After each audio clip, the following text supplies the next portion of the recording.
শুরু করছেন? আসসালামু আলাইকুম ভাই। ওয়ালাইকুম আসসালাম ওয়া রাহমাতুল্লাহি ওয়া বারাকাতুহু। ভাই, বাংলাদেশে যে কোটা সংস্থান নিয়ে ছাত্ররা যে আন্দোলন করতেছে, এই ব্যাপারে আপনি কিছু জানেন? অবশ্যই আমি জানি, যেহেতু আমি একজন বাংলাদেশের নাগরিক এবং বাংলাদেশের সব খবরাখবর আমি এটা রাখি। তো আমাদের বর্তমান বাংলাদেশের যে ছাত্ররা যে কোটা নিয়ে আন্দোলন করতেছে, এটা আমি মনে করি একজন প্রবাসী হিসেবে এটা 100% এটা যৌক্তিক। হ্যাঁ, এটা এই বিষয়ে আমি জানি, অবগত আছি। এখন এখানে মানে তারা যে আন্দোলনটা করতেছে, এটা কতটুকু সত্যি, মানে কতটুকু রাইট, কতটুকু মানে রংভাবে করতেছে, এই বিষয়টা একটু আপনার কাছে না, এখানে কতটুকু রাইট মানে 50-50 এরকমও না, এটা 100% রাইট। কেননা যে আমাদের বর্তমান মাননীয় প্রধানমন্ত্রী যেভাবে আমাদেরকে এই কোটা দিয়ে রাখছেন, আসলে এটা যে মুক্তিযোদ্ধাদের দিয়েছেন 30% অথবা উপজাতি বিভিন্ন জাতিদেরকে এইভাবে 56%, আমি যতটুকু জানি যে দিয়ে রাখছেন। আর 44% যেটা আমাদের জনসাধারণের দিকে দিয়ে রাখছেন। যেখানে 16 কোটি আমরা জনসাধারণ রয়েছি, এখানে আমাদেরকে 44% দিতেছে। আর যারা সরকারি তার নিকটস্থ অথবা মুক্তিযোদ্ধা বিভিন্ন উপজাতি জাতি তাদেরকে দিয়ে রাখছেন। তা আমরা তো হিসেবে চাকরি আমরা আমাদের পুরা সিলসিলা এবং ধারাবাহিক বংশধর যদি চইলেও যায় 14 খানদান, আমরা চাকরির মুখ কখনোই দেখবো না। আমাদের মেধা আমাদের সব কিছু কলুষিত হয়ে যাইব, আমি যতটুকু আমি মনে করি আর কি। এখন আপনি সমস্ত প্রবাসীদের পক্ষ থেকে আপনি কি এটা কতটুকু সাপোর্ট করতেছেন?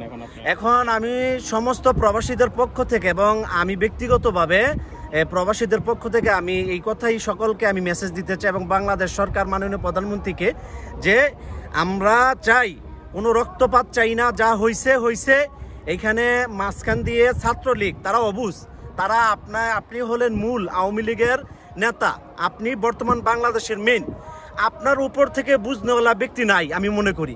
এখানে ছোট যে গড়ের ছোট ব্যক্তি, সে আপনার উপর দিয়ে টপকায় মাতবুরি করব, এই কারণে জিনিসটা এত বিপর্যস্ত একটা রক্তক্ষয়ী একটা পরিবেশ কায়েম হয়েছে আমি মনে করি।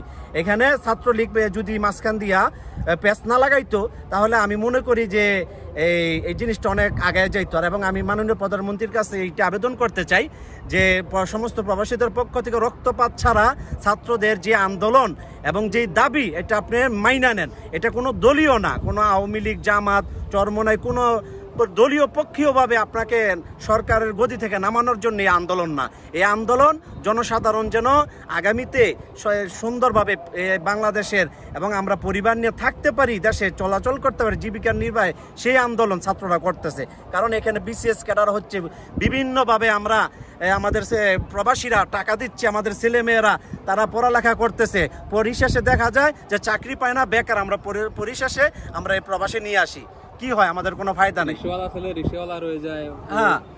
হ্যাঁ, এখানে আমাদের ওটা দেখতে গেলে দেখা যায় যে আমাদের রিক্সাওয়ালারা তারা বঞ্চিত থাকে এবং আমাদের দেখা যায় যে আমাদের দেশের ভিতরে অনেক ছেলেরা আছে মেট্রিক পাস, এসএসসি পাস করার পরে, অনার্স পাস করার পরে তারা আর চাকরি পায় না। আমাদের এই যত আমাদের মুন্সিগঞ্জ আছে, আমাদের কেরানীগঞ্জে আছে, আর দেখলে একটা সরকারি চাকরিজীবী পাইবেন না, একটা পুলিশের চাকরিজীবী পাইবেন না, একটা সেনাবাহিনীর লোক নাই। সব আমরা মানে একেবারে শিক্ষিত হওয়ার পর অশিক্ষিতর ভাবে আমরা পইরা রইছি। আরেকটা জিনিস অনেকে বলতেছে, মানে প্রবাসীদের জন্য কোটা এটা চালু করা দরকার, এটা কতটুকু সমর্থন জানান আপনি? এখানে আমাদের যে কোটা, কারণ আমরা যেহেতু অনেকে আমরা প্রবাসী আছি, যেটা আমি মনে করি এখানে আমরা শিক্ষিত অশিক্ষিত মিলিয়ে প্রবাসে আছি। এখানে আমাদেরকে সরকারি চাকরি দেওয়ার মতো এটা মানে এরকম কিছু আমি মনে করি না। কিন্তু আমাদেরকে একটা এরকম সিস্টেম, আমি যতটুকু জানি যে আমাদের বর্তমান মাননীয় প্রধানমন্ত্রী কিছুদিন আগে আমাদেরকে 25,000 টাকা 13,500 করে টাকা দিছে প্রবাসী যারা চলে গেছিলাম। তো এগুলো চালু আছে, কিন্তু আমাদের যে একটা কোটা, এটা আমি মনে করি না যে আমাদের কোটার প্রয়োজন নাই। কিন্তু আমরা প্রবাসী হিসেবে আমাদের দাবি যে জনসাধারণের কাছে আপনি 70% দেন কোটা। প্রবাসীরা তো একটা যোদ্ধা, কিন্তু হ্যাঁ, আমরা যে যোদ্ধা, কিন্তু আমাদের যে কোটা আমরা চাচ্ছি, এটা আমাদের জন্য চাওয়া না, আমাদের সন্তানদের জন্য চাওয়া, এটা আমি মনে করি। কারণ আমরা তো যুদ্ধ করতেছি, আমরা তো কর্ম করতেছি। হ্যাঁ, এখানে আমাদের ছেলে মেয়ের যারা আছে, এটা যদি জনসাধারণ যে 44%, এটা 70% করে দেখ সরকার। আর 30% মুক্তিযোদ্ধা আছে, প্রতিবন্ধী আছে, উপজাতি আছে, গারো আছে, তারাও তো আমাদের বাংলাদেশের অধীনে আছে, তারাও তো আমাদের 16 কোটি বাঙালির হ্যাঁ সদস্য, তা তাদেরকেও দেব, আমাদের জনসাধারণকে 70% দেব, এই আমার দাবি আর কি। আর বিশেষ করে আমাদের প্রবাসীদের তো একটা কোটা দরকার, যেহেতু আমরা 1,25,00,000 প্রবাসী আছি। আপনার মতে কি হয় এটা?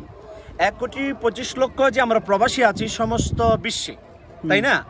তো আমাদেরকে যতটুকু আপনারা আমরা যারা প্রবাসী আছি, যারা আমরা একসাথে চলাচল করি, আমাদেরকে এরকম একটা সিস্টেম করে দেও, দলমত নির্বিশেষে, আওয়ামী লীগ নাই বিএনপি নাই, যেন আমরা সব সময় সব জায়গায় আমরা যেন এই কোটার চেয়েও দামি কিছু আমাদেরকে দেওয়া হোক, যে আমরা কোনো দলের পক্ষ যাই না, আজকে আওয়ামী লীগ থেকে সিনাই আনবো, বিএনপি থেকে সিনাই নেবো, আমরা এরকম চাই না, যেটা আমি মনে করি এটা দলীয়ভাবে থাইকা যায়, যে আজকে আওয়ামী লীগ সরকার নরম দিককে আজকে নিয়ে নিলাম, বিএনপি আজকে শক্ত দিককে নিতে পারলাম না, অথবা আওয়ামী লীগ শক্ত নিতে পারতেছি না, বিএনপি থেকে নিলাম, আমরা দলীয়র মাঝখানে থাকতে চাই না। কারণ আমরা প্রবাসী যোদ্ধা, আমাদের ডলার পাঠাইলে দেশ ভালো থাকে, আমরা যদি রেমিটেন্স না পাঠাই দেশ অচল থাকে। এই জন্য আমাদেরকে এরকম একটা সাপোর্ট দেওয়া হোক, যে একটা প্রবাসী যে কোনো সরকারি অফিসে, যে কোনো জায়গায়, যে কোনো স্থানে আমরা যেমন আমাদের সন্তানদেরকে আমাদেরকে যেন একটা ভালো একটা সম্মান দেওয়া হয়। এয়ারপোর্টে যেহেতু আমাদেরকে সম্মান দেওয়া হয়, এবং কি সব জায়গাতে যেহেতু প্রবাসীদেরকে একটা আলাদা একটা সম্মান দেওয়া হয়, কারণ আমরাও তো রেমিটেন্স যোদ্ধা, ঠিক না? ওইটাই আর কি। তবে এয়ারপোর্টে যে বিশেষ করে যে কথাটা বললেন, কারণ আমি আগে সৌদি ছিলাম, এখন বর্তমানে আলহামদুলিল্লাহ কুয়েত আছি বর্তমানে, তো আমি দেখলাম আর কি যে ওইখানে আমাদের প্রবাসীদের যত, এইখানে বহুত আমাদের প্রবাসী বাংলাদেশ কর্মী, তারা মনে করেন যে তারা অভিযোগ করছে বিভিন্ন সোশ্যাল মিডিয়ার মাধ্যমে আমাদের সাথে অনেক খারাপ আচরণ করা হয়। এই যে বিশেষগুলা, কারণ দেখবেন যে ঝগড়া 1 পাগি জমি 26% জমি নিয়ে হয় না, 1 হাত জায়গা নিয়ে বাইবে মারামারি কইরা খুব দিয়ে একজনের মাইরা হলায়। আমরা কিন্তু সরকারের কাছ থেকে টাকা চাই না, আমরা কিন্তু খাওয়ান চাই না, রিজিক আমরা নিয়ে আসছি, আমার আল্লাহ পাক আমাদেরকে দিচ্ছে, আমরা কর্ম করতেছি, প্রবাসী করি, দেশে করি, কিন্তু আমরা যদি প্রবাসী, আমরা যখন এয়ারপোর্ট থেকে নামি আমাদের সাথে যে একটা আচরণ করা হয়, সেই আচরণের বিচার আমরা সম্মুখীন আজকে কোনো সময় আমরা দেখতে পারি নাই, কোনো সময় দেখতে পারি নাই। কেন?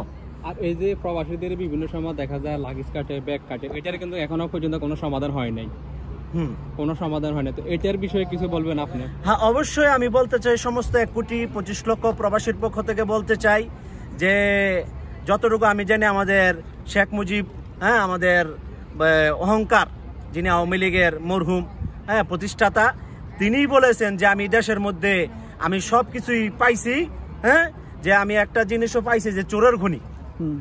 এই যে চোরের খনি, আসলে চোরের খনি এটা আমাদের যে বইলে গেছে, আসলেও চোরের খনি। কারণ আমি গতবার সৌদি থেকে যখন বাড়িতে ফেরত গেছিলাম, আমার ব্যাগ দেখি যে তালা খোলা, তো এটার অবশ্যই। তো আমি কি বলবো এই বিষয়ে, তালার জায়গায় তালা আছে, তালা এরকম আর কি, যে একটা আহামরি অবস্থা, যে তারা মনে করে যে প্রবাসীরা আকিস বৈরালি স্বর্ণ আনে, তাদেরকে দিয়ে যাইব।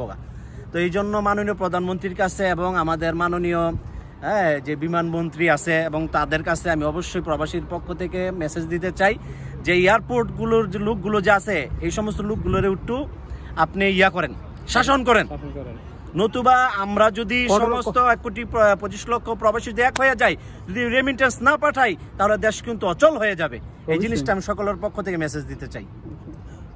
ওকে ভাই, আপনার মূল্যবান সময় দেওয়ার জন্য অসংখ্য ধন্যবাদ। আপনি অনেক গুরুত্বপূর্ণ কথা বলছেন, তো আপনাদেরকেও ধন্যবাদ। ভালোবাসা অবিরাম, সাপোর্ট চাই অল টাইম। তো সবাই সাবস্ক্রাইব করবেন, পাশে থাকবেন, আর আমরা আছি কুয়ার টাওয়ারের নিচে, ঠিক আছে? ওকে, আল্লাহ হাফেজ।